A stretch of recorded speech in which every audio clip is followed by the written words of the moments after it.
E o Metrocast de hoje está sensacional, gente. Eu tive a oportunidade de conhecer o Gabriel Dac na FLIG, aqui em Guaratinguetá. Ele que é escritor. Qual é o nome do livro, Gabriel? Esse é o Magia, Teoria e Prática na Umbanda. Magia, Teoria e Prática na Umbanda.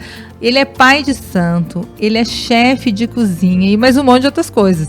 E ele vai contar aqui para nós um pouquinho dessa jornada, dessa caminhada dele aí, que é muito interessante. Eu fiquei assim, encantada com a história de vida dele, com a sabedoria. E aí eu falei, não, vamos lá pro Metrocast para a gente poder partilhar, né, o conhecimento. Eu sempre falo, o conhecimento liberta muitas pessoas. Então é isso, Gabriel, seja muito bem-vindo. Obrigado, para mim é uma honra estar aqui. E vamos começar do começo? Vamos começar do começo, Gabriel. Isso aí, vai. Agora é com você, vai. É importante porque às vezes as pessoas acabam se identificando também com a minha história, né? Eu venho de uma família que ninguém é da religião, ninguém. Todo mundo é católico, judeu, né? Ela é dividida em dois grupos, né? Dos católicos e dos judeus. A minha mãe e o meu pai, eles acabam não tendo nenhuma prática fixa deles, né? Mas sempre foram pessoas que eu digo que são muito iluminadas, porque me deram a liberdade de eu ser o que eu quiser. Né? Eu e meus irmãos sempre tivemos essa liberdade de acreditar no que quiser, de fazer o que quiser sob a supervisão deles, para que a gente, né, não sofresse nada nesse caminho. E o que acontece? Desde criança, né, eu vejo espíritos, converso com espíritos e vivo dando susto na minha família. Desde criança, o meu avô, que foi o primeiro grande contato com a espiritualidade, foi o meu avô. Né? Ele morreu, eu tinha 2 aninhos, 1 aninho, e até os 8 a gente se comunicava. A gente conversava. Eu, particularmente, não lembro. Eu não tenho essa lembrança, mesmo com 8 anos, né, que já é uma idade onde a gente consegue lembrar de algumas coisas, eu não lembro. Deve ter algum motivo, né, nunca questionei isso. E o que acontece? Por eu conversar e apontar coisas ali, falar para minha família, eu estou conversando com meu avô. E eles ficavam assustados, óbvio, né? Eles perguntavam, se é teu avô mesmo, o que aconteceu tal dia? E eu respondia. Esse sempre foi a coisa que deixava eles meio tensos assim. Mas para a família em si sempre foi muito complicado, né? A família do lado judeu, que não acredita nessa questão, né, da espiritualidade dessa forma, de manifestações assim, a explicação é que eu tinha algum problema psicológico, com esquizofrenia, por exemplo, né? Então, eles sempre falaram muito disso. E do lado católico, né, que era aquela coisa um pouco mais beato ali, né, assim, um pessoal que era um pouquinho mais ignorante, eu estava endemoniado. Essa era, eu tinha que escolher, a definição. Eu tinha que escolher, né, qual dos dois eu queria ser, porque, né. E bom, o que acontece é que um dia, né, eu namorei uma menina e eu tinha uns 13 anos de idade, que namorinho de criança, né? E toda vez que eu ia embora da casa dela, a gente está falando, né, anos 90, 2000, onde era seguro você ainda jovem estar na rua, né, andando. E eu saía da casa dela de bicicleta e toda vez que eu passava na esquina eu via um casal, né, um homem e uma mulher ali me olhando. E eu nunca entendi isso, né? Eu olhava, eles estavam lá e quando eu olhava já não estava mais. E eu não comentava isso com ninguém porque eu tinha muito receio de me acharem ou doido, né, ou endemoniado. Entendi. E aí o que acontece? Nessa questão toda, o pai dela era pai de santo. E aí ele me chama num canto e fala, olha, não se preocupa, porque isso que você está vendo é normal, não vai te atingir em nada. E acabou por aí. Ele nunca me ofereceu frequentar alguma coisa, nem nada. O tempo foi passando, né, e eu comecei a ter curiosidade com isso, saber, bom, se ele falou que é normal, por que é normal? E aí começa aquela questão na sua cabeça, né? E eu sempre morei numa casa e na frente dessa casa tinha um terreiro e eu não sabia. Né? E eu até achei estranho, porque eu falei, será que esse terreiro é de agora? E não, esse terreiro tá lá 20 anos antes de eu nascer. Olha. E eu escutei o som dos atabaques ali e resolvi entrar nesse lugar. E quando eu entrei nesse lugar, eu ainda muito jovem, né? Hoje eu entendo, na época eu não entendia. E aí tinha uma mãe de santo, né? Dona Dilma, que já faleceu, pessoa maravilhosa. E ela estava incorporada como uma entidade. E essa entidade veio andando até mim e falou, olha, aqui não é seu lugar. Então, pode ir embora. E eu achei estranho, né? Eu falei, tudo bem, tem que respeitar, né? Ficou triste. Pediu para eu ir embora. Só que antes de eu ir embora, essa entidade virou para mim e falou assim, o seu lugar, você vai saber assim que você pisar lá. Eu falei, tá bom. E, bom, passou um tempinho, aí uma amiga da minha mãe, Rio de Janeiro é diferente, né? Rio de Janeiro é diferente. Qualquer esquina tem uma igreja e um terreiro. Lá a gente divide a fé assim. Quem vai na igreja, às vezes está no terreiro, e vice-versa. Isso. E aí, o que acontece? Uma amiga da minha mãe chegou e ficou brincando comigo, falou, tu sabendo que você é macumbeiro agora, fica entrando no terreiro dos outros, e que é aquela brincadeira, e eu sem graça, e ela falou assim, olha, minha mãe frequenta um, né? Você não quer ir lá conhecer? Porque ela é super legal, tal, não sei o quê. E alguma coisa falou pra mim, não. Pode ir. Vamos lá. E aí eu fui até esse lugar, né? Quando eu cheguei lá, eu lembro da sensação até hoje, né? Quando eu botei o pé lá dentro, assim, e eu senti o cheiro da defumação, que é o mesmo cheiro que a gente sente na igreja. Na igreja, né? E algumas pessoas que vão à igreja vão entender esse sentimento. Quando eu pisei lá, eu senti como se eu estivesse num elevador parando, sabe? Dá aquela pressão. E aí a gente pegou uma senha, isso não me impressionou tanto, achei que era sugestão. Eu sou muito cético. Eu sempre tento procurar uma explicação antes de chegar até a questão espiritual. E eram muitas senhas, porque eram muitas pessoas para se consultar, né? E eram diversas entidades lá com que você ia conversar para falar. Certo. Eu não sabia nem o que eu ia falar, não sabia nem o que eu estava fazendo ali. Tava lá. E aí eu peguei uma senha, né, de número 13, até hoje eu lembro a senha, e fui, é o número do maluco, deve ser isso aí. E aí eu fui até esse lugar, né, me levaram até uma pessoa que estava atendendo com uma entidade em si. E quando eu cheguei lá, essa entidade foi embora. E deixou a médium ali, né? E a médium não entendeu nada e eu também não entendi nada. Né? E a gente ficou olhando um para a cara do outro sem saber o que estava acontecendo e de repente ela incorporou, né? Recebeu uma outra entidade. E essa entidade virou para mim e falou assim, ó, eu não falei para você que você ia encontrar o seu lugar? Uau! E eu nunca falei disso para ninguém. Uau! E aí, né, naquele momento eu fiquei todo arrepiado ali. Na princípio eu não percebi, né? Eu tô em TDAH, então às vezes eu sou meio lerdo alguma coisa. Eu não percebi. E, bom, ali foi o meu primeiro terreiro. Eu fiquei ali durante 8 anos, né? Foi maravilhoso. Hoje era um terreiro que eles tinham um viés de estudo muito grande. Então eles tinham toda essa característica de a gente ter que estudar. Era muito importante. Né? E ali, até hoje, não é mais um lugar que se adequa ao que eu pratico. Né? Porque a gente tem que entender que as umbandas são separadas. Elas têm, obviamente, a gente tem um fundamento, um método de funcionalidade, mas cada um tem a sua tradição, a sua forma de praticar e etc. E ali não é, mas aqui eu pratico hoje. Entretanto, uma coisa que eu aprendi ali é ter respeito. Então eu sempre vou lá, faço a minha reverência lá, converso com as entidades, agradeço. Eu agradeço em casa. Né? Eles estão lá no Rio, mas eles me escutam. Então eu faço tudo isso. Né? O pai de santo de lá, que é o Will, que é uma pessoa maravilhosa, assim, extremamente inteligente também, busca estudo pra caramba. E hoje, se eu escrevo, né, se eu busquei estudo, é por conta dessa semente que ele plantou ali. Sabe, é necessário estudo, é necessário... Mesmo que a gente tenha estudos divergentes, estudos diferentes, mas isso é culpa dele. Sabe? Então, a gente tem essa minha primeira parte da minha vida relacionada a terreiro ali. Se eu não me engano, não foram 8 anos, foram 6 anos, mais ou menos ali. E foi muito importante para mim, essa trajetória. Porque ali eu descobri que eu não sou nem esquizofrênico, né, e nem estou endemoniado. Né? E isso foi muito importante para mim como um adolescente, como uma criança, escutar isso. Porque, às vezes, quando a gente é criança, a gente pode desenvolver muitos problemas quando a gente tem esse tipo de crítica. Né, que é violenta, né? Você falar para uma criança que tem uma capacidade que às vezes outros não têm, ou tem de uma forma diferente, né? Como um católico que consegue escutar Jesus nas conversas, né? Como um muçulmano que consegue meditar, escutar a voz de Alá, né? Cada um dentro do seu contexto tendo a mesma experiência, né? Então, para uma criança, às vezes, mesmo que a gente não entenda, que a gente tenha medo, essa não é a forma de falar. Entendi. Não é a forma de ser agressivo, dessa forma agressiva. Então, o ideal seria, de fato, conversar. Se te preocupa, leve a algum lugar, um psicólogo, alguma coisa que vá, pelo menos, te tirar a dúvida como mãe, como pai. Certo. Né, que a criança não tenha nenhum problema, porque ela também pode ter, então é interessante a gente né, ter esse respaldo. E esse é o caminho. Entendi, Gabriel. E aí você ficou 6 anos nesse primeiro terreiro, e aí você saiu. Qual foi o motivo assim, que você saiu? O que acontece? A maioria, né, dos lugares que a gente frequenta, onde tem pessoas, tem problema. Né? Onde tem mais de 2 pessoas, a gente vai ter um atrito, vai ter uma questão de ego, uma questão de alguns probleminhas ali. E quando a gente é muito jovem, a gente não sabe separar essas coisas. Né? E ali eu comecei a sentir um pouco de um olhar diferente, de querer me excluir de um grupinho, ou então formarem grupinhos, eu não gostava disso, era uma coisa que não me atendia. E eu comecei a me envolver com outra parte da minha vida relacionada à espiritualidade, que é a magia cigana. Hoje eu estou entre os nomes que mais pesquisam sobre magia cigana no Brasil, né? E isso começou a me fazer ter esse entendimento de como a comunidade é importante, de como a gente está unido é importante, como os ciganos têm essa cultura deles, e começou a me incomodar. Essas Entendi, panelinhas, Gabriel. esses grupinhos, né? Aí foi o motivo que eu resolvi sair. Que bacana.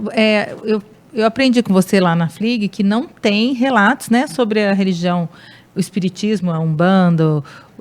É muito raro você conseguir material na literatura, né? Né? Academicamente é muito complicado. Hoje a gente tem, graças a Deus, aí bastante pessoa pesquisando, pessoas que têm um viés realmente estudioso, não religioso, né? Porque tem uma diferença muito grande. Diferença, cultura. E hoje a gente tem nomes como o Babá Mário Filho, que é um dos meus maiores ícones assim, para eu poder buscar estudo e tal. É uma pessoa sensacional.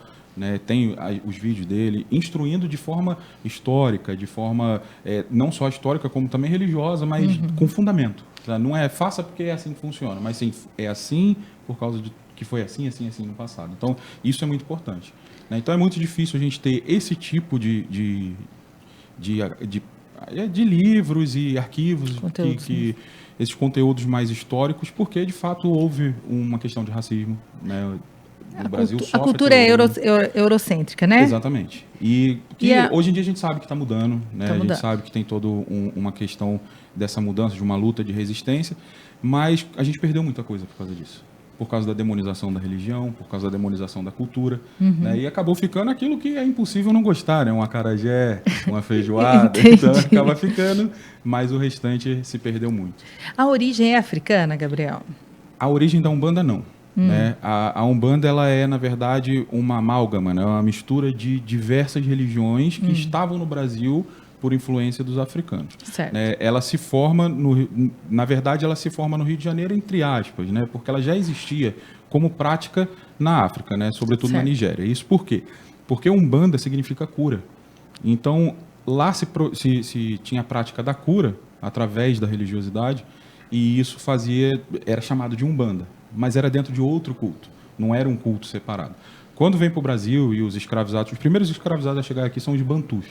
Né? Os Bantus são de uma região que é o Benin, né? O antigo Daomé. Né? E eles trazem uma outra religião, que não é a religião que hoje você vai ver comumente aqui. Né? Eles lá trazem o culto aos ancestrais, né? Culto aos familiares, etc. Que aqui a gente chama de Quimbanda, que acabou sendo deturpada com o tempo, mas eles trazem esse culto aos ancestrais e eles cultuam muito os Inquice, que são como se fossem os orixás, com divindades, só que da região deles. Né? Certo.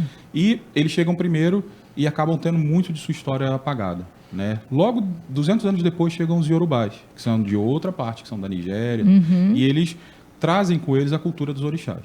Certo. E aqui já tinha os ameríndios, né? A gente tinha os indígenas brasileiros, e as pessoas que vinham fugidas dos países, né, os imigrantes, que eram marginalizados, todos eles eram marginalizados ali. E quando acontece a abolição, todos eles são jogados para um canto, que foram que se transformaram nas favelas depois. Né? E no Rio aconteceu desses grupos se juntarem no que hoje é chamado de Pequena África, até hoje existe. Né? E na Pequena África eles começam a praticar cada um a sua religião. Só que eles se juntam para fazer isso. Né? Porque para ter força, né, contra qualquer invasor, qualquer coisa assim. E nessa junção tem o Bantu trazendo o culto aos ancestrais, o Yorubá trazendo o orixá, né? Os ameríndios trazendo a pagelança, né? Que é o bate-folha, o chazinho, né? O banho de ervas, tudo isso. Para dentro, a gente tem os imigrantes que vão trazer, os ciganos vão trazer muito da cultura deles, né? A gente vai ter os muçulmanos da revolta dos malês também trazendo muito deles. Então a gente vai ter aí a formação da Umbanda, porque é uma mistura desses grupos, só que ela se forma no Brasil. Então a gente tem tanto a Umbanda quanto o Candomblé, né, são religiões legítimas brasileiras. Não existe Umbanda na África, não existe Candomblé na África. É só no Brasil. Que bacana. E a mesma coisa vai acontecer em outros países, como em Cuba. Existe a mesma questão, só que lá não se torna Umbanda nem Candomblé, se torna santeria. Mas é a mesma coisa. Quer dizer, claro, com dogmas diferentes, tal, mas o mesmo formato, né? Culto ao orixá, culto a Inquice e etc. Gabriel, e você, macumba, todo mundo fala, é macumbeiro. É macumbeiro? Então, existe uma batalha muito grande quanto a isso, porque durante muito tempo a gente negou esse nome, por consequência de ser usado de forma pejorativa, né? Era uma forma de ofender. De ofender, dizendo que estava fazendo mal ali, né, Gabriel? Entretanto, a origem desse nome não é uma questão ruim. Né? Quando se formam esses grupos ali na Pequena África, todos eles têm uma coisa em comum, que é um instrumento, né, que chamava macumba. E esse instrumento é como se fosse um recorreto que é o interior de uma árvore que na Nigéria as pessoas fazem até hoje os cultos embaixo dessa árvore. Certo. Né? Então, todos eles iam lá tocar e as pessoas que eram de fora, que eram, né, curiosos, né, e isso é muito importante falar, porque quem vai frequentar no finalzinho ali da formação da Umbanda são os políticos, a elite brasileira. Né? Então, você vai ter um grande interesse nisso, né? Então a gente vai ter ali a macumba como o principal instrumento desse culto, porque todos eles tinham isso dentro dela. Então, se a gente vai ali num culto que não tem nome ainda, né? E a gente sabe que tem aquele instrumento, mas a gente vai na macumba. Vai na macumba. E assim se torna a macumba. Só que as pessoas, por não entender, tudo que era derivado dali virou macumba. Desde os trabalhos até as músicas, até... Tanto que hoje, se você for acompanhar alguns lugares, vai ter dançar macumba. Em outros vai ter tocar macumba, em outros vai ter fazer macumba. Fazer macumba. E assim vai. Né? Era sempre usado pejorativamente para algo negativo. Né? Certo. Isso é macumba. Para fazer amarrar a vida de alguma pessoa. Gabriel, vou fazer essa pergunta, é importante. Vamos lá. Fizeram macumba para mim, fizeram macumba para atrapalhar a minha vida. Existe isso, né, Gabriel? Vamos lá. Existe. Né? Mas uma coisa que é muito importante falar sobre isso é que não é comum. Tá? Para você, de fato, a gente tem que entender que tanto a Umbanda, quanto o Candomblé, quanto o Ifá, né, quanto a Quimbanda, quanto as religiões que são de matriz africana, ele precisa de muito estudo. Muito mesmo. A gente está falando de questões de 5, 6 mil anos. Né? Então, são coisas que a gente tem que estudar de diversas formas. Então, para você encontrar uma pessoa que de fato sabe fazer alguma coisa, né, é muito difícil. E para você chegar até essa pessoa, infelizmente, as religiões de matriz africana, assim como todas, né, mas como é uma questão das pessoas procurarem muito na hora do desespero, né, porque é algo mágico, né, algo que... Traz a pessoa em 3 dias, tipo assim, Gabriel, que né? A pessoa já acredita nisso, né? Acredita. E isso não existe, né? É importante deixar isso claro. Nessa questão de tempo não existe. Tá. Né? E aí o que acontece? Por ser assim, existe muito charlatão. Existe muito golpista que faz riquezas com isso. E atrapalha a vida mesmo da pessoa, né, Gabriel? Certeza. Que ele pega ali e fala para a pessoa, me manda então o nome da pessoa e etc. E a partir daí, o que ele vai fazer com a pessoa? Ele começa a pedir dinheiro para a pessoa e se a pessoa não pagar, ele vai contar para o marido da pessoa que a pessoa está tentando fazer a amarração. E assim começa o estelionato religioso. Né? A gente que é da religião combate isso o tempo inteiro, tentando elucidar as pessoas, tentando trazer informação. É por isso que eu escrevi esse livro. Para a gente tirar o preconceito e tirar principalmente essa questão de cair em golpe. Né, que tem muito. Né? Então, a questão de maldições, que é a amarração à maldição, né? Questões de maldições, de uma praga, alguma coisa, existe. Tá? Mas não é comum pegar, porque cada pessoa tem a sua fé. Né? E se é uma pessoa que tem uma questão moral equilibrada, uma ética equilibrada, dificilmente alguma coisa vai pegar nela. Fortalecida na fé, né? Exatamente. Né, a fé fortalece a pessoa. E a gente tem um ditado dentro da cultura africana que é Iuapelé. E o apelé significa o caráter inquestionável. Os orixás, eles te atendem se você seguir o apelé. Se você tem um caráter inquestionável, independente de você acreditar ou não, tá, os orixás estão te abençoando. Né? Então, o que acontece? Isso já quebra os mitos da demonização. Porque uma pessoa que é ruim, que vai pedir para agredir uma pessoa, para destruir uma pessoa, ela já não segue o apelé. Então o orixá não atende. Entendi. Então, isso é muito importante deixar claro, para que as pessoas tirem esse estigma de que, te dá com uma mão, tira com outra. A gente cansa de escutar isso. A gente cansa de escutar. Com isso não. E não. Aí a gente segue dentro da religião de matriz africana o conceito da felicidade. É importante a gente estar nesse mundo para viver feliz e não para sofrer. Então, você tirar o direito de uma pessoa ser feliz, você tira o seu. Você perde o apelé e você perde a sua bênção. E se você não tem os orixás na sua vida para quem segue, você não vai ser feliz. Porque todos eles são os equilíbrios para a gente. Né? Então, essa questão da maldição existe sim, não é comum de achar. E o principal, eu sempre falo isso para as pessoas. As pessoas me perguntam muito. Né? Vem para mim, manda mensagem. Eu acho que fizeram alguma coisa para mim. Eu falo, o que você tem a oferecer para uma pessoa para ela querer fazer alguma coisa para você? Vamos lá. Para uma pessoa achar alguém já é difícil. Então, ela já vai passar por um monte de golpe. Depois dela passar por essa quantidade de golpe, sabe quanto custa um trabalho de destruição de verdade? Sabe? Que não é feito dentro da nossa religião, isso é muito importante deixar claro. Tá? É feito dentro de outras linhas, que podem ser sim africanas, mas que não é nem Umbanda, nem Candomblé. Obviamente tem pessoas dentro da religião mal intencionadas, isso é óbvio. Né? Mas o que acontece? Custa mais ou menos um carro. Aí eu falo para todo mundo, você acha que você vale um carro? Uma pessoa tentar te destruir? Sabe? Se sim, vamos investigar. Mas pensa bem, se você, que às vezes não tem muito a oferecer, você acha que alguém vai querer te amarrar? sabe? Então tem toda essa questão que a gente tem que levar em consideração. Eu não me acho uma pessoa tão extraordinária para alguém querer me amarrar. Entendi. Sabe? Eu não tenho muito a oferecer. Então a gente tem que se colocar no nosso lugar também, ter uma autocrítica e entender que você não é o alecrim dourado, né? Então tem toda essa questão.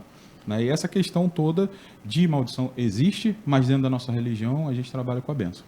Gabriel, a própria maldição é a pessoa desejar o mal, acho, né, Sim, Gabriel? sim. Para outro. Aí né? entram outros Energia, tipos né? de maldições, né? Que são o mal olhado, a inveja. Isso tudo mesmo, a gente né? acredita. Só que a gente tem a nossa proteção. Sim. Né? Então, para eu não, o que eu tenho que fazer para eu não ser atingido pelo olho gordo das pessoas? E o apelé. Ser uma pessoa de caráter inquestionável para que eu garanta a minha proteção. Então Coisa é o quê? bonita, gente. Uma pessoa falar para mim, ter inveja de mim, alguma coisa, e se eu tô sentindo aquilo, alguma coisa está errada em mim. Então eu preciso fazer uma autocrítica. E ver o que eu tô fazendo. Será que o meu erro, às vezes, não é uma questão de eu ser mau caráter, de trair minha mulher, alguma coisa assim. Pode ser simplesmente eu não acreditar tanto na minha espiritualidade, eu desdenhar de mim, o que é um crime para a cultura africana. Você não acreditar em você. Você tentar tirar a felicidade de uma pessoa, ter inveja de uma pessoa. Isso é comum, nós somos seres humanos. Por isso que eu falo para todo mundo. Não é porque você vai entrar na religião que você vai conseguir tudo que você quer. É difícil. É difícil você ter um caráter questionável. Exatamente. É muito difícil. Então a gente fala para as pessoas, você se proteger, não tem nada melhor do que você ser uma boa pessoa. Caso você tenha os seus deslizes, a gente tem nossos macetinhos, né? Que é o nosso banho de erva, que é a nossa fé em si, né? De acender uma vela, pedir proteção, tudo isso. Mas não adianta você acender uma vela, pedir proteção e outra para tirar dos outros. Para desejar o mal, né, Exatamente. Gabriel? Eu falo então, sempre isso. Aí sim, é você dar com uma mão e tirar com a outra. Só que é você que faz isso, não é o orixá. Eu falo, Entendeu? como que eu vou estar em oração pelo meu filho, pelo meu negócio, e desejar o ruim para o negócio do vizinho ou para o filho do outro? Não pode, Exatamente. não justifica, Exatamente. né, Gabriel? E a gente, é claro, a gente tem toda uma questão de que muitas pessoas vêm falar, ainda nesse âmbito de coisas ruins acontecendo, as pessoas têm muito esse costume de achar que as coisas ruins acontecem com elas, que elas mereciam. E nem sempre. Né? A gente está passando por situações, né, com problemas na nossa vida que são parte de destino. A gente não acredita muito nisso. Isso é mais dentro do kardecismo. O kardecismo tem toda essa questão, né, de karmas, etc. Apesar do kardecismo ter influenciado muitas linhas de Umbanda, isso não é um conceito africano. Certo. Tá? A gente acredita muito que as pessoas que estão aqui para ser felizes. Então a gente precisa ser feliz, a gente precisa lutar por isso. Aproveitar tudo possível. E principalmente fazer com que outras pessoas aproveitem também. Né? Então a gente tem toda essa questão. E as pessoas têm muito essa questão de punição, de se autopunir, como se isso fosse salvação. Né? Eu preciso sofrer para passar por esse período. Não, cara, vai buscar ser feliz, entendeu? Vai dançar, vai rir. Não é à toa que nossas sessões religiosas são uma festa. É música, é dança, é todo mundo se abraçando, é todo mundo rindo. É por causa disso. Isso faz parte da cultura. Tá? Então a gente sempre... É alegria mesmo. Sempre. A alegria é o que a gente acredita que lá no outro plano é falado pra gente. Desce e seja feliz. Porque ao contrário do que a gente vai encontrar em algumas vertentes religiosas, não que a gente desacredite, cada um tem a sua realidade. Né? Algumas vertentes religiosas vão falar que do outro lado é onde a gente vai achar paz, vai achar isso, aquilo. Com certeza. Mas pro Iorubá, a gente do outro lado sente paz, não sente frio, não sente fome, mas não sente prazer, não sente gosto, não sente nada. Então, o que a gente está aqui para quê? Para a gente sentir isso tudo. Então, aproveita. Vamos aproveitar, né? Já que está aqui, aproveita. E outra coisa que a gente sempre fala para as pessoas é, por mais que às vezes você tenha feito alguma coisa ruim, ninguém é ruim por natureza. Você tem toda essa questão de poder mudar. O ser humano é corruptível durante a vida. E quando a gente parte para o outro lado, a gente não acredita em punição. Tá? Independente do que você fizer na sua vida. Né? Seja questões de você mesmo cometer um ato contra você, seja uma questão de você ter feito alguma coisa, até ter sido estelionatário, né? Vamos botar assim, em algum momento você se arrependeu daquilo. Né? Quando você parte para o outro lado, não há punição, mas há uma reflexão. É você que se pune. É você que se sente mal. Porque para o Iorubá, né, que vai trazer a cultura dos orixás, você também existe do outro lado. E no outro lado você sabe toda a besteira que você está fazendo aqui. E aí você fica ali, olha, não faz... E aquela vozinha no fundo da cabeça da gente, sabe? Não faça isso, sabe? E aí é você do outro lado falando com você. Então, a gente acredita que quando você vai para o outro lado, essa vozinha fica na sua frente, você com você, e ela fala, eu não falei para você não fazer isso. Você não combinou aqui comigo que você ia ser uma boa pessoa? Isso, antes de Então a gente tem essa crença e o principal objetivo da gente é trazer a felicidade, não só pra gente, mas para quem está em volta. Gabriel, toda pessoa tem um guia? Sim, a gente acredita tudo nisso. O que acontece? Na nossa vida, quando a gente nasce, né, quando a gente está lá no outro plano ainda, a gente sabe as necessidades que a gente acumulou durante as outras vidas que a gente teve. Por exemplo, eu sou iniciado para Xangô. Né? Xangô é o orixá da justiça e da verdade. Certo. E também para Oxum, que é o orixá do amor e da estratégia. Tá? Isso quer dizer o quê? Que eu sou uma pessoa justa, verdadeira e que eu sou amoroso e tenho senso de estratégia? Pelo contrário. Se eu tenho eles como meus acompanhantes ali, como meus orixás, que a gente chama de pai de cabeça, mãe de cabeça, né? É porque eu preciso aprender com eles. Então, se eu venho com eles comigo, sim, há uma grande chance de eu ter aprendido muita coisa, né? E propagar da forma que eles me ensinaram. Mas eu estou com eles ali justamente porque eu preciso aprender. Então, todos nós temos necessidade na nossa vida. E essa necessidade pode mudar em algum momento. Eu posso aprender a ser justo e agora eu preciso aprender a ser mais familiar, a ter um senso a ser um pouco mais efusivo com algumas coisas. Então, a gente vai ter essa questão. E todas as pessoas têm essas necessidades. Né? E todos os orixás vão representar isso. A gente vai ter Xangô como justiça, né? Iemanjá, que tem o seio familiar, que é aquela grande mãe. Né? A gente vai ter Oxum, que é o amor. Se eu tenho problema emocional, na Nigéria, se eu sou uma pessoa que tem depressão, alguma coisa assim, eu vou ser iniciado para Yansan, que é o orixá do fogo, né? Do fogo não, que é efusiva, né? Que traz aquela força, né? Um axé muito forte. Eu sou iniciado para ela, ou para Oxum, para lidar com o meu emocional. Então, as pessoas têm necessidades e os orixás atendem essas necessidades. Né? Só tem uma questão que é física, que na Nigéria, se uma pessoa nasce com deficiência física, sim, ela tem como orixá Oxalá, que seria o que moldou o ser humano. Sim. Então a gente faz rituais para ele, para que ele consiga fazer com que a pessoa tenha um pouco melhor de qualidade de vida. Entendi. E as entidades também. Né? As entidades todos temos, né, que é diferente. Né? Orixás são divindades e abaixo deles a gente tem as entidades, que é aí que entra a junção do Bantu com o Yorubá. Né? O Yorubá traz os orixás para a religião e o Bantu vai trazer as entidades que são os ancestrais. Então hoje se a gente tem um preto velho, por exemplo, né, é porque ele foi um escravizado no Brasil. Alguns nem foram escravizados, mas eles estão naquela linha de trabalho para trazer a sabedoria deles. Então a gente cultua esses ancestrais. Podem não ser os nossos, inclusive. Né? Os caboclos, que são os indígenas, sim, e os miscigenados. E a gente vai ter isso. E os que todo mundo tem medo. O Exu. Né? Exu e Pombagira. Isso. Exu e Pombagira. Né? O Exu e a Pombagira são entidades que vão trabalhar muito o nosso emocional esquerda, e a nossa malícia. Chamam de esquerda, né? Exu e Pombagira, e direita, caboclo, preto velho, as certo, crianças, etc. Isso é uma questão que é mais moderna, né? Vamos botar assim.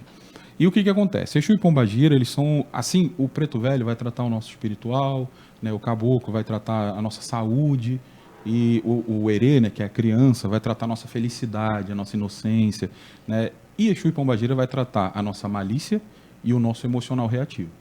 O que é malícia? É maldade? Não. A malícia é por exemplo, se eu estou andando numa rua e eu vejo na esquina um grupo de pessoas e eu sei que é um bairro perigoso, eu dou a volta e vou embora. Certo. Isso é Exu. É o caminho que está te colocando na cabeça. Não vai por aí porque você sabe que pode dar besteira. Então é ele que traz esse ensinamento para a gente.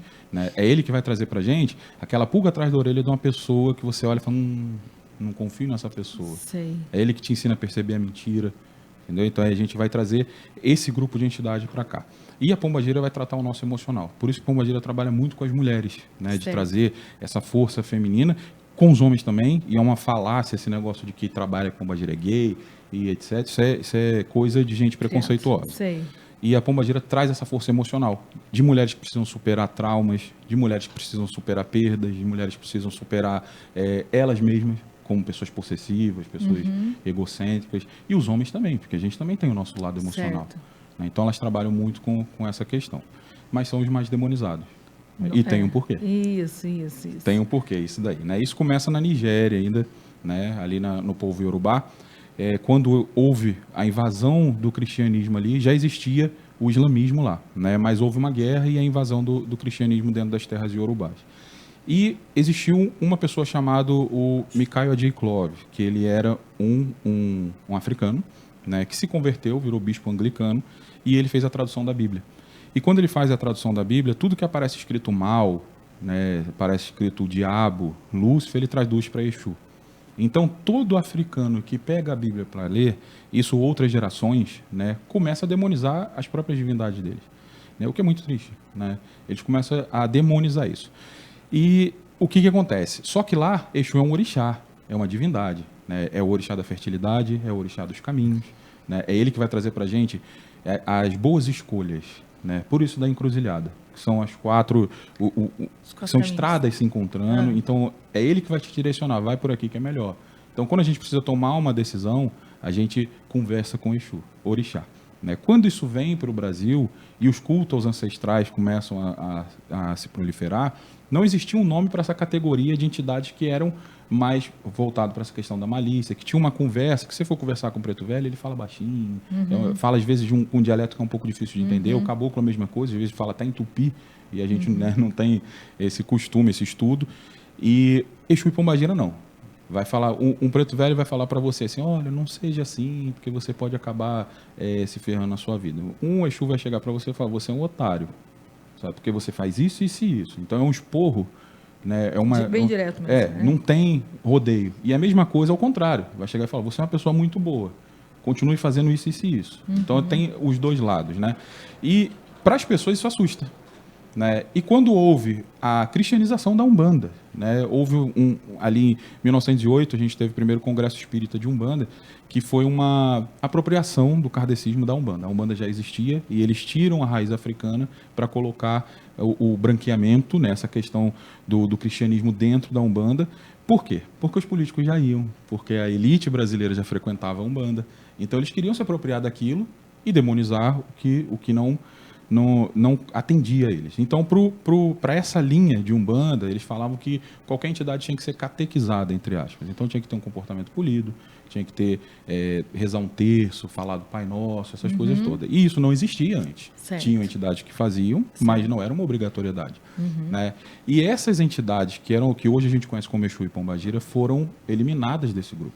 Só que o tempo passou e eles viram que não tinha como. Que eles tinham que recorrer a eles, porque eles são os nossos guardiões, os nossos protetores, é o BOP do mundo espiritual.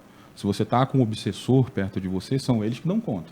Então, eles viram, ó, não tem o que fazer, a gente precisa deles. E o que eles fizeram?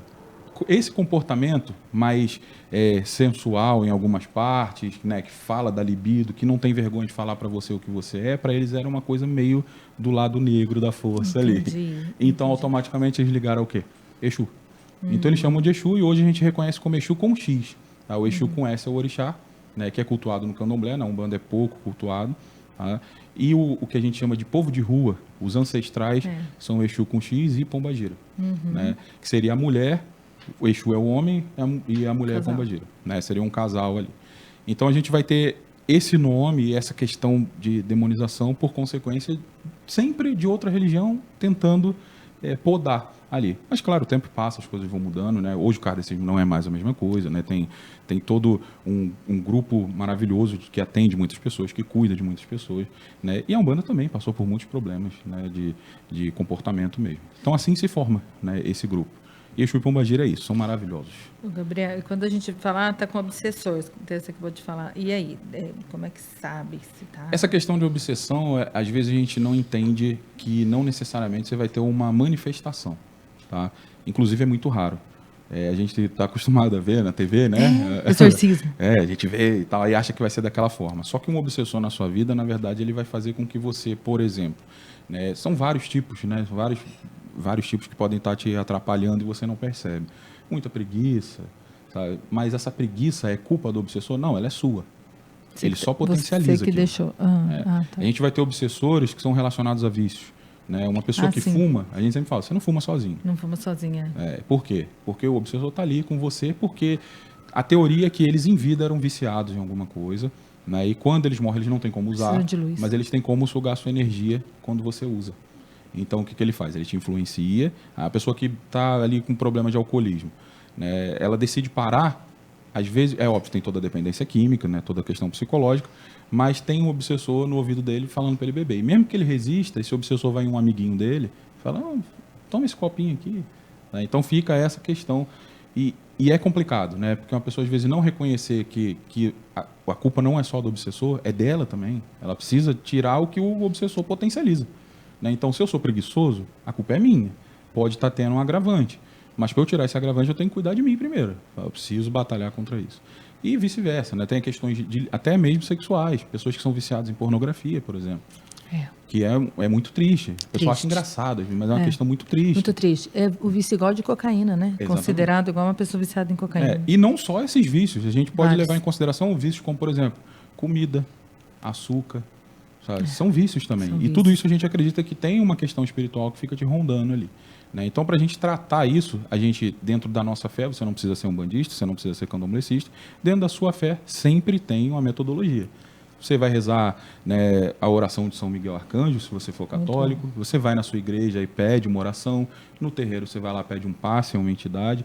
E toda religião vai ter a sua metodologia. Nenhuma religião está errada e nenhuma está certa. Certo, Gabriel. Então, a gente acredita que a sua realidade é sua. Né? Acredite nela e cuide da sua realidade. Respeitar, né? E para de cuidar da dos outros. Isso. Porque quando você está olhando para os outros, você não está olhando para a sua. E aí você perde a oportunidade de crescer, de evoluir.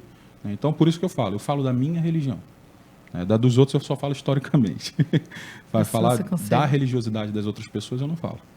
E é assim que a gente cuida dessas questões de obsessão. Entendi. E principalmente ter um caráter inquestionável.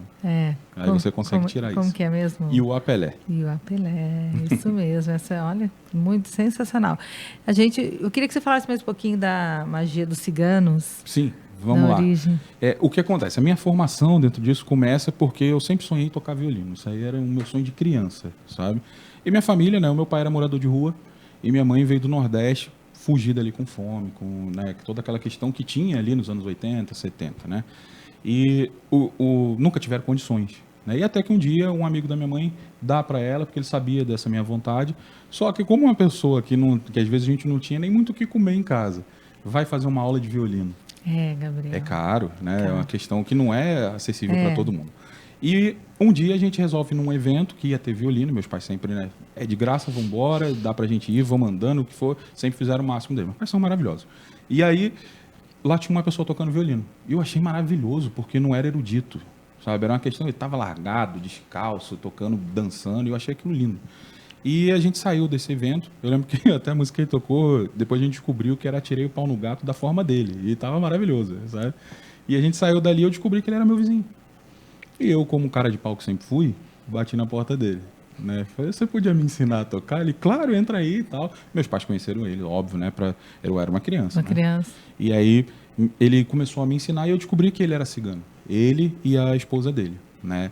Com isso eu comecei a frequentar as festas. E aí eu comecei, né? Que eu ia para tocar junto com ele, até hoje eu toco violino. E eu comecei a ter contato com essa cultura. E eu achava maravilhoso essa questão de ter uma festa muito bem elaborada. Tudo para eles é muita felicidade, sabe? Obviamente, a gente não pode mistificar e achar que eles não passam problemas. Hoje em dia, as comunidades ciganas no Brasil são uma das que mais passam problema. Passam fome. Né? Eu sempre gosto de falar isso. Há muito preconceito, né? Os ciganos chegaram no Brasil em 1575, tá? 75 anos depois da invasão de Portugal. Né? E a gente não sabe disso. Que não aprende na escola. Não. E quando eles chegam aqui, passa-se os anos, e pra você ter ideia, a primeira terra deles dada pelo governo, tá? A primeira terra deles foi em 2015. 2015 agora. A primeira cigana a se formar numa faculdade foi em 2007. Sabe? Porque eles nunca tiveram acesso a nada, porque eles não são reconhecidos como brasileiros. Sabe? São ciganos. Né? Então, tem toda essa questão. Né, muito. E aí tem todas aquelas histórias, né, de roubar criança, de não sei o quê. Isso tudo são mistificações que criam em volta para demonização, né? É uma questão de preconceito mesmo. E aí a minha história começa ali entendendo que cigano não é um só. Existe o Xinte, existe o Calé, existe o Banjara, o Pavi. São vários grupos de ciganos, né, cada um com a sua cultura. E eles têm, a prática deles não existe uma religião cigana. Por onde eles passam, eles vão absorvendo práticas. Tanto é que aqui na América Latina, a gente vai ter os ciganos muito influenciados por Santa Sara Kali, que é católica. Né? Uma santa católica. E a maioria dos ciganos da América Latina seguem esse viés católico, apesar de ter as magiazinhas deles ali, que é o catolicismo popular. Lermão é uma questão que está presente em todas as etnias ciganas. Todas. É uma questão que eles falam, né, que eles não podem esquecer. Apesar de que, infelizmente, no Brasil está se esquecendo, porque existe um programa de evangelização protestante muito forte que demoniza isso. Então, eles estão esquecendo isso. Né? Mas está se havendo uma revolução aí. Eles estão começando a trazer de volta essa cultura. Então, a gente vai ter essas pequenas questões. Lermão, né, a questão da prosperidade cigana, né, que sempre foi muito falado. Que fala, pô, mas eles são tão pobres. É isso que a gente precisa entender. A prosperidade cigana não é sobre você ter dinheiro. É sobre você não precisar dele. É sobre toda vez que acontecer alguma coisa com você, você ter como fazer. Sofri um acidente, eu tenho como pagar. Perdi meu celular, eu tenho como comprar outro. Isso é prosperidade. Não é ser rico. Até porque tem muita gente que tem tanto dinheiro, mas é pobre. Não tem saúde. Sabe? Eu costumo falar isso para as pessoas. Às vezes as pessoas são tão pobres que só têm dinheiro. Sabe? Não consegue ser feliz, não consegue ajudar outras pessoas. Né? Então isso tudo são questões que os ciganos ensinaram para mim. Né? Eu não sou cigano. Isso é muito importante falar, porque as pessoas acreditam que eu faço dança cigana, eu sou cigano. Eu leio um baralho cigano, eu sou cigano. Não, não é. Cigano é uma etnia. Assim como se eu fizer, como eu sou pai de santo, né? Eu não sou africano, né? Eu não sou negro, que é a base da cultura da Umbanda no Brasil, né? Assim como eu tomar ayahuasca, cheirar um rapé, né? Que são as medicinas indígenas do Brasil, eu não me transformo em indígena, né? Então a gente precisa respeitar isso, né? Parar de se vestir igual cigano, que o pessoal acha que cigano é odalisca e pirata, né? E os ciganos têm toda uma questão de não mostrar os ombros, de não mostrar o ventre. Isso vai depender de cada um e as pessoas não sabem disso. E acaba sendo ofensivo. Que nem todo cigano lê mão, que a maioria dos ciganos no Brasil são evangélicos, então você não pode chegar para ele já, né, lê minha mão, ele vai se sentir ofendido. Né? Então são essas questões que a gente precisa levar em consideração. E a magia cigana, são práticas que por onde eles vão passando, eles vão absorvendo. Então são vários povos que você estudando, você começa a entender. Por exemplo, o pessoal que é da Bulgária, os ciganos da Bulgária, né, ali da Península Ibérica, não, da Península Balcânica, né, eles têm uma prática que é voltada toda para uma questão mais de terra. Então, eles vão usar muitas sementes, eles vão usar muitas ofertas assim. Eles acreditam que Deus, né, eles são monoteístas, não são politeístas, tá? Então, eles vão acreditar em um Deus só. Então, eles oferecem esses grãos como sementes que podem ser plantadas novamente para alimentar outras pessoas. Então, a ideia é sempre coletiva. Sempre, sempre. Tudo que você da questão espiritualista que eles absorvem é sempre do coletivo. Os Banjara, que são os ciganos que são mais próximos da originalidade deles, da onde eles saíram, né, que são os hindus. Né? Os Banjaras vão cultuar Ganesha, Shiva, Lakshmi, os deuses hindus. Né? E tem os ciganos egípcios, a gente vai ter os ciganos que vão ser de Santa Sara, e cada um vai ter uma prática diferente. E a magia própria desse grupo. Entendi. Então, que a gente chama de clã. Né? Então, cada clã vai ter a sua magia própria. Isso, a cultura, comida e dança, e tudo é muito diferente. Então, é um universo muito vasto, muito vasto. Você já participou de algum grupo, Gabriel? Eu tenho o meu, Você né? tem O meu grupo de estudo de magia cigana, né? O meu próximo livro vai ser sobre magia cigana. Né? A gente tem, que é uma forma de eu tentar perpetuar a história deles. É um estudo acadêmico também, não é algo que a gente tira da cabeça, são coisas que a gente estuda sobre os fundamentos, a história deles, tá? E por que eu resolvi fazer isso? Porque se a primeira cigana se formou em 2007 agora, a gente não tem registro, cara. Não tem. Não tem registro de nada, nada. E existe uma questão dentro da cultura cigana que também acaba contribuindo para que a gente não tenha registro. O cigano não cultua o passado. Eles não têm esse costume. Eles falam que a gente precisa olhar para frente. Então, o luto deles é um dia. Eles choram o dia inteiro. No outro dia tem que olhar para frente. É ser feliz, agradecer a participação dessa pessoa na nossa vida e seguir carruagem. Então, a gente, dentro da cultura cigana, a gente vai entender que eles faziam o seguinte: uma pessoa faleceu, eles queimavam tudo da pessoa. Carroça, documento, a própria pessoa. Para que aquilo volte para Deus, porque eles acreditam que o fogo transmuta, né? Então, volta para Deus e segue para frente. Outra vez a gente se encontra aí. Então, é assim que eles faziam. Então, acaba se perdendo muita documentação. Aí isso fica para povos que, por onde eles passaram, documente por eles. E acaba tendo muita questão do entendimento das pessoas. Né? Até as questões da gente ter essas lendas, né? Que cigano rouba criança e tal. Que não é verdade, né? Isso. A gente precisa deixar isso muito claro. Vai roubar sua carteira aí, cuidado. Vai Como pegar eles seu falaram, dinheiro. eu conversando com o cigano, ele falou para mim. Ele falou, a gente passa tanta dificuldade para cuidar dos nossos filhos. Eu vou roubar filho dos outros para quê? O que eu vou fazer com o filho dos outros? Tem um porquê essa história. Tá? Isso começa no Brasil por causa dos Shinti, né? Que são os ciganos que têm circo. Né? Tanto é que às vezes a gente vai encontrar, né, alguns circos pela cidade, eles têm cara de cigano. Às vezes nem se reconhecem mais como, mas se você perceber, eles têm aquela cara meio latina, né? Isso é coisa do Shinti. E o Shinti sempre foi muito feliz. Você imagina, uma criança ver um circo é uma coisa mágica demais. Sabe? Então, uma família que às vezes tinha um pai que era alcoólatra, que era muito comum, né, nos anos 40, 30, Isso. a gente tem uma família desestruturada e ver na comunidade cigana festa, um circo, todo mundo feliz, o que a criança fazia? O circo ia embora, ela se enrolava na lona. E aí o cigano ia embora, levava a criança, e quando eles viam, já estavam longe, ele falava o quê? Se eu voltar para entregar essas crianças, eu vou morrer, porque eles vão falar que eu roubei a criança. Então, ficava com a criança, não tinha o que fazer. Então, a gente vai ter essa questão como eles roubam de propósito. Não, eles não querem, gente. Então, tudo bem. Inclusive, tem gente que leva a criança para acampamento cigano até hoje, para abandonar a criança. Aí é por causa dessa cultura. Né? E é bobeira, claro que é bobeira. Entendi. E é assim que funciona a magia cigana. Né? Claro, isso é só uma pincelada. Baralho. Você vê baralho cigano? Sim, Olha, sim. Que bacana. Eu faço a leitura de baralho, né? Os oráculos em si, né? Tem muitos. A cultura cigana tem muito. Tanto a bola de cristal, a leitura da mão, né? Que é a quiromancia. A gente vai ter o baralho, a gente vai ter a leitura da chama da vela, da fumaça da vela, a leitura do incenso, a leitura da água. A água de banho, né, que as pessoas tomavam banho de ervas e aquela água eles liam ali o reflexo da lua nela. Então, cada movimento da água representava alguma coisa para eles ali. Claro que é um estudo muito grande, né? E é muito importante a gente falar porque existe uma cultura de que o oráculo, como o baralho cigano, o tarô e etc., lê o futuro. Não lê. A gente precisa deixar isso muito claro. Gabriel. Não lê. O futuro, ele é mutável. Né? Certo. Então, Entendi. O que a gente lê no baralho, no oráculo, né, seja qualquer oráculo, o que a gente vai ler é uma probabilidade. É a maior probabilidade a partir do que você está fazendo no presente. Então, se você chega para mim e fala assim, Gabriel, eu vou passar numa prova que eu estou estudando muito, e eu jogo e falo, sim, você vai passar. E você para de estudar, você não vai passar.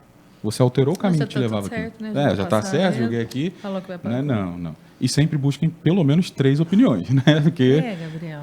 infelizmente, é outro grupo que tem muito golpista, muito charlatão. E você consegue fazer essa consulta para você? Quando você Faço. Mas graças a Deus tem minha mulher que faz para mim também. Ela também estuda isso? Ela também estuda bastante. Você não trouxe nenhum baralhinho? Não trouxe. Na próxima eu trago. A gente fala só sobre oráculos. Então, bacana, Gabriel. Nossa, que maravilha escutar você aqui. Quanta sabedoria, né? Que nível que você é. Parabéns. Eu agradeço muito. Fico muito feliz a gente ver no seu olhar a energia, né? O conhecimento, aquilo que você fala e fala com amor. Eu amo muito mesmo. É muito difícil a gente encontrar alguém falar sobre esse assunto. É complicado. As pessoas têm vergonha, né? Tem vergonha. Tem um pouco de vergonha. E muito preconceito mesmo. Sim. E eu falo para todo macumbeiro, tem orgulho. A gente está aqui para ser feliz, não é para se esconder de nada. Então vamos festejar, sabe? Convidar as pessoas. Ninguém tem que ir lá bater na cara de ninguém. Mas se a pessoa está sofrendo, fala, não sei se é a tua crença não, mas você quer ficar feliz um momentinho, tocar um tamborzinho, vamos lá com a gente, sabe? Não tem problema. Muito bom, parabéns. Obrigado, que Deus obrigado. Continue abençoando Agradeço muito o aí. convite. Fiquei muito feliz e lisonjeada e que a gente possa, né, através desse Mitrocast, esclarecer muitas coisas para que as pessoas realmente saibam do que estão falando. Isso é muito bacana. E é isso aí. Muito obrigada. Que Deus continue te abençoando, Gabriel. Que os orixás abençoem a gente também. Amém. Obrigadão mesmo. Eu que agradeço.